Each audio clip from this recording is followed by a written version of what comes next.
전주 종합병원의 남자 간호사가 탈의실에 불법 촬영 카메라를 설치했는데도 정작 간호사회는 가해자를 두둔하는 입장을 내놔 비판이 일고 있습니다. 일제강점기 수탈과 억압의 실상을 엿볼 수 있는 전시회가 군산에서 열리고 있어 관람객들의 호응을 얻고 있습니다. 내년 총선 선거구별로 후보자 설명회가 진행되고 오는 17일부터는 예비 후보 등록이 가능해져 선거구도 윤곽이 드러날 전망입니다. 안녕하십니까. 전주 MBC 뉴스데스크입니다. 전주의 한 종합병원 탈의실에서 발견된 불법 촬영 카메라, 병원 측이 덮으려 했다는 보도 전해드렸는데요. 거센 항의에 전라북도 간호사회까지 나섰는데 어찌된 일인지 가해자의 편을 드는 듯한 주장으로 외려 파문을 키우고 있습니다. 허현호 기자입니다. 지난 9월 말 전주의 모 병원 탈의실에 한 남자 간호사가 불법 촬영 카메라를 설치한 사실이 드러났습니다. 전주 MBC가 병원 측의 사건 은폐 시도 의혹을 제기하면서 항의가 이어지자 전라북도 간호사회도 이메일을 통해 민원인에게 입장을 밝혔습니다. 하지만 간호사회는 어처구니 없게도 카메라가 설치된 곳이 탈의실이 아니라 컨퍼런스 룸이었고 단지 업무 내용을 더 듣고 싶어서라는 가해자의 주장만을 그대로 담았습니다. 반면 병원 측에서도 카메라가 달린 기기가 간호사들이 평소 탈의실로도 이용하는 공간에 설치됐다는 점은 인정합니다.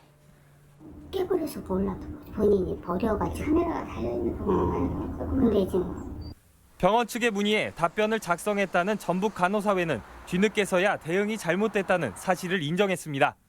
회원들이 너무 막 불안해하고 흥분해하는 것 같아서 지켜봐 달라 이런 의미로 보냈거든요. 병원에서는 다 끝난 일이다. 그렇게 얘기를 해주셔서 실제 촬영을 하고 유통까지 됐는지 구성원들의 불안감을 해소하기는커녕 가해자와 병원 측의 사건 은폐 시도에 동조하는 듯한 간호사회의 입장에 비판이 커지고 있습니다. 간호사회에서는 좀 더 적극적으로 병원 측에 더 이상의 불법 촬영물이 없었는지 또 다른 피해가 있었는지에 대해서 조사를 하도록 촉구할 필요가 있었겠다. 가해자는 카메라 설치 사실조차 부인하면서 이미 증거를 인멸한 상황. 경찰은 병원 관계자 등을 상대로 수사를 본격화할 계획입니다. 진술 목격자가 있고 이러면 그것도 하나의 정황 증거거든요. 관련 형사 통해서 탐문할 수 있도록 합니다. 그 사이 가해자를 두둔하는 듯한 답변이 SNS 등을 통해 빠르게 퍼지면서 간호사 사회의 폐쇄적인 대응에 결국 문제가 흐지부지 되고 마는 것 아니냐는 불안감만 커지고 있습니다. MBC 뉴스 허연호입니다. 일본 수출 규제가 촉발한 불매 운동 등이 계속되고 있는 가운데 일제 침략기 우리 고장의 수탈과 억압을 증명하는 전시회가 군산에서 열리고 있습니다. 전시관을 찾은 사람들은 역사의 중요성을 다시 한번 체감하고 있습니다. 송인호 기자입니다. 전북 군산시에 있는 일제강점기 군산역사관. 을사오적 이완용이 이재명 열사의 응징을 받고 겨우 목숨을 건진 뒤 쓴 글씨입니다. 일본으로부터 독립할 수 없을 것이라며 언젠가 후세들은 나의 지식을 알아줄 것이라는 뜻입니다. 하지만 이완용은 역사의 매국노로 기록되며 관은 파헤쳐져 태워졌고 함께 타다 남은 부인의 관 뚜껑은 박물관에 남아 있습니다. 백성들의 고혈을 짜내 성금을 거둬들인 전북도지사는 전투기 5대를 구입해서 일제에 바쳤고 일본의 승리를 기원하는 노래를 LP판에 담았습니다.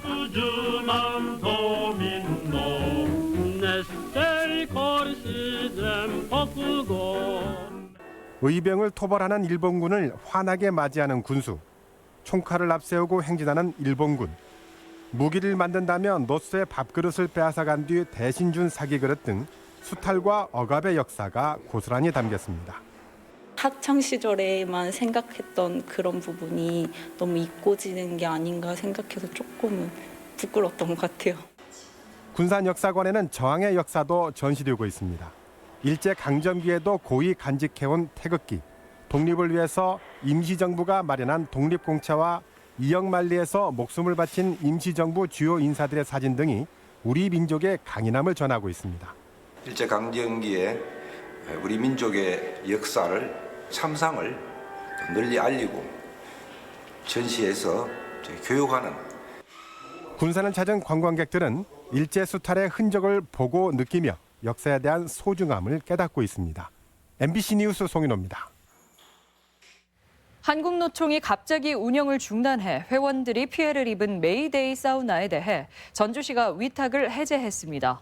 전주시는 근로자 종합복지관 메이데이 사우나 수탁 운영자인 한국노총 전주 완주지부에 시설 위탁 해제를 통보했으며 향후 운영 방식을 고민 중이라고 밝혔습니다. 해당 사우나는 지난 7월 갑자기 문을 닫아 회원 등 640명이 7억 5천만 원가량의 피해를 입었습니다. 부하 직원에게 갑질을 한 경찰 간부가 정직 2개월의 징계를 받았습니다. 전북지방경찰청은 최근 모 경찰서 과장 A 경정을 직위 해제하고 징계위원회를 열어 정직 2개월의 처분을 내렸다고 밝혔습니다. A 경정은 지난해 우월한 지위를 이용해 부하 직원들에게 사적인 심부름을 시키고 술자리 참석을 강요하는 등 갑질을 일삼은 것으로 조사됐습니다. 여야 대치로 20대 국회가 멈춰섰지만 총선 시계는 내년 4월을 향해 빠르게 움직이고 있습니다. 선거구별로 후보자 설명회가 진행 중이고 17일부터는 예비 후보 등록이 가능합니다. 김아연 기자입니다. 지난달 말부터 선거구별로 진행돼 온 예비 후보자 설명회가 오는 10일 익산과 완주를 끝으로 마무리됩니다. 설명회를 시작으로 후보 윤곽이 드러나는 등 지역 정가도 들썩이고 있습니다. 군산 설명회에는 최근 출마설이 확산되는 김의겸 전 청와대 대변인의 측근들이 참석하며 관심이 고조되기도 했습니다. 무소속으로 해서 대리인이 오셨는데 김의겸 상대 쪽 같다고요. 상무 그룹들이 선거를 도울 지원 그룹들이 좀 짜여 있더라고요. 총선 레이스는 오는 17일 예비 후보자 등록을 시작으로 본격화합니다. 90일 전인 내년 1월 16일까지 입후보 제안을 받는 공직자 등은 사퇴해야 합니다. 내년 3월 26일과 27일 이틀간 후보자 등록이 이뤄져 제한적인 선거운동이 가능해지고 4월 2일부터는 공식 선거운동이 시작됩니다. 이어 4월 10일과 11일에 사전투표가, 4월 15일에는 21대 국회의원 선거가 실시됩니다. 총선 후보자가 쓸 수 있는 선거비용 제한액도 확정됐습니다. 전북은 지난 20대 총선보다 1,200만 원 증가한 평균 2억 530만 원으로 완주 지난 무주장수 선거구가 2억 6,400만 원으로 가장 많고 전주갑과 익산을이 1억 6,500만 원으로 가장 적습니다. 선거비용 제도는 후보자의 선거운동 기획 등을 위해서 선거운동에 소요된 비용을 국가에서 보전해 주는 제도로서 선거비용 제한액은 선거구가 변경될 경우에는 다시 산정됩니다. 선거의 룰을 정하는 일이 여전히 국회에서 진통을 겪고 있지만 속속 진행되는 일정 속에 각 당과 후보자들도 선거 준비를 서두르는 등 21대 총선 레이스는 이미 시작됐습니다. MBC 뉴스 김아연입니다. 자유한국당을 뺀 여야가 오는 8일까지 선거법에 대한 단일안을 마련하기로 한 가운데 지역구 축소 여부가 관심입니다. 4+1 협의체는 지역구를 240석 또는 250석으로 조정하는 안을 놓고 막판 협상을 벌이고 있으며 전북에서는 익산 갑 선거구가 통폐합 대상이 될 가능성이 높습니다. 하지만 인구 기준일을 변경해 호남 대신 수도권 의석을 줄이는 방안도 거론되고 있어 협상 결과가 주목됩니다. 전라북도 지역은 오늘 대체로 맑은 가운데 낮 기온 역시 영하권을 맴돌며 초겨울 추위가 기승을 부렸습니다. 오늘 아침 최저 기온은 영하 7도에서 영하 11도 분포를 보였으며 낮 최고 기온은 장수 0.4도, 전주 1.5도, 군산 2.8도 등 0에서 3도 분포로 어제보다 2, 3도가량 떨어졌습니다. 기상청은 주말인 내일도 아침 기온이 영하 9도까지 떨어지겠으며 모레까지 추위가 이어질 것으로 보고 있습니다. 구리 소재인 동박 세계 1위 업체인 정읍의 KCFT 노동자들이 열흘 넘게 파업을 이어가고 있습니다. 전국 금속노조 KCFT지회 소속 노동자 130여 명은 사모펀드인 KKR이 인수 금액의 4배인 1조 2천여억 원 규모로 SK그룹에 매각했지만 고용 승계 약속이 없다며 파업에 들어갔습니다.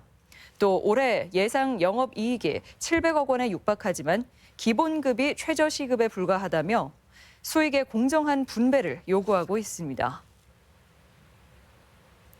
구세군 자선냄비 거리 모금이 올해도 진행됩니다. 구세군 전북지방본영은 내일 오전 전주 오거리 문화광장에서 2019 자선냄비 시종식을 갖고 오는 24일까지 도내 14개 장소에서 모금을 실시한다고 밝혔습니다. 구세군 자선냄비는 1928년에 시작돼 올해로 92년째 이어지고 있습니다. 공사립 학교 교원의 명예퇴직 신청이 다음 주 중에 실시됩니다. 전라북도 교육청에 따르면 2020년 2월 29일을 기준으로 공무원 연금법상 재직기간이 20년 이상이고 정년 퇴직일까지 1년 이상 재직기간이 남아 있으면 명예퇴직을 신청할 수 있습니다. 도교육청은 예산 및 교원 수급 관리에 지장이 없는 범위 내에서 규모와 대상자를 결정하기로 했습니다. 고군산군도 지적 재조사 사업이 마무리돼 민원 해결에 도움이 기대됩니다. 군산시는 일제강점기에 작성된 도서지역 지적도가 현실과 맞지 않아 토지 경계 문제에 따른 민원이 많아 지난달까지 대대적인 정비 작업을 마무리했다고 밝혔습니다. 이 결과 지적도와 현실적인 토지 경계가 맞지 않았던 문여도 등 고군산 지역 558건의 민원 해결이 가능할 전망입니다. 고도 익산의 관광 브랜드 가치를 높이기 위해 백제무왕을 소재로 한 관광 기반이 확충될 전망입니다. 익산시는 백제왕궁과 미륵사지 등 백제왕도 핵심 유적 6개에 향후 20년 동안 3,600억 원을 투입해 정비하고 홀로그램 등을 이용한 가상 복원을 추진한다고 밝혔습니다. 또한 익산 문화재 야행 등 관광 프로그램을 운영해 백제왕도로의 기반을 정립해 나가기로 했습니다. 연말 연시를 맞아 이웃돕기 행사가 잇따르고 있습니다. 한국전기안전공사는 완주군과 함께 쌀 가공식품 등을 담은 행복 2배 꾸러미 950개를 제작해 지역에 홀로 지내는 어르신들에게 전달했습니다. 전북은행도 임직원 30여 명이 직접 담근 김장김치 2,000kg을 사회복지시설과 소외된 이웃에 전달했습니다. 북전주농협 역시 10kg의 김장김치 150박스를 취약계층에게 전달하는 등 나눔 행사가 잇따랐습니다. 전라북도는 문화체육관광 분야 중앙공모 사업에 전년 대비 606억 원 늘어난 국비를 확보했다고 밝혔습니다. 전북권 뉴스였습니다.